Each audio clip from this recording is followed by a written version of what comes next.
بسم اللہ الرحمن الرحیم۔ امیر المومنین حضرت فاروق اعظم رضی اللہ عنہ نے حضرت ساریہ رضی اللہ عنہ کو ایک لشکر کا سپہ سالار بنا کر نہاوند کی سرزمین میں جہاد کے لیے روانہ فرما دیا۔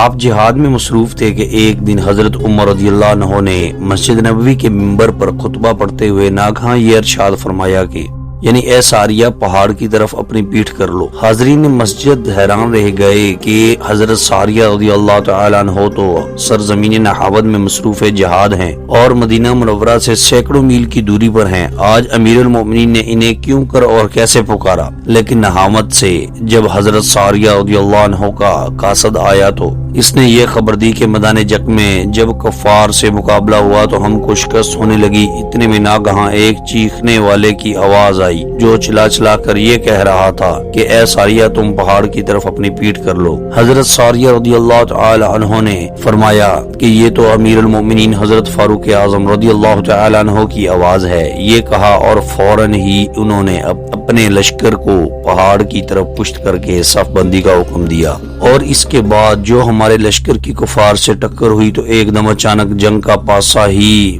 پلٹ گیا اور دم زدن میں اسلامی لشکر نے کفار کی فوجوں کو روند ڈالا اور عساکر اسلامیہ کے قاہرانہ حملوں کی تاب نہ لا کر کفار کا لشکر میدان جنگ چھوڑ کر بھاگ نکلا اور افواج اسلام نے فتح مبین کا پرچم لہرا دیا۔ روایت ہے کہ امیر المومنین حضرت عمر فاروق رضی اللہ تعالی عنہ کے دور خلافت میں ایک مرتبہ مصر کا دریائے نیل خشک ہو گیا۔ مصری باشندوں نے مصر کے گورنر عمرو بن عاص رضی اللہ تعالی عنہ سے فریاد کی اور یہ کہا کہ مصر کی تمام تر پیداوار کا دار و مدار اسی دریائے نیل کے پانی پر ہے۔ اے امیر، اب تک ہمارا یہ دستور رہا ہے کہ جب کبھی بھی یہ دریا سوکھ جاتا تھا تو ہم لوگ ایک خوبصورت کنواری لڑکی کو اس دریا میں زندہ دفن کر کے دریا کی بھینٹ چڑھایا کرتے تھے تو یہ دریا جاری ہو جایا کرتا تھا۔ اب ہم کیا کریں؟ گورنر نے جواب دیا کہ ارحم الراحمین اور رحمت للعالمین کا رحمت بھرا دین ہمارا اسلام ہرگز کبھی بھی اس بے رحمی اور ظالمانہ فعل کی اجازت نہیں دے سکتا، لہٰذا تم لوگ انتظار کرو، میں دربار خلافت میں خط لکھ کر دریافت کرتا ہوں، وہاں سے جو حکم ملے گا ہم اس پر عمل کریں گے۔ چنانچہ ایک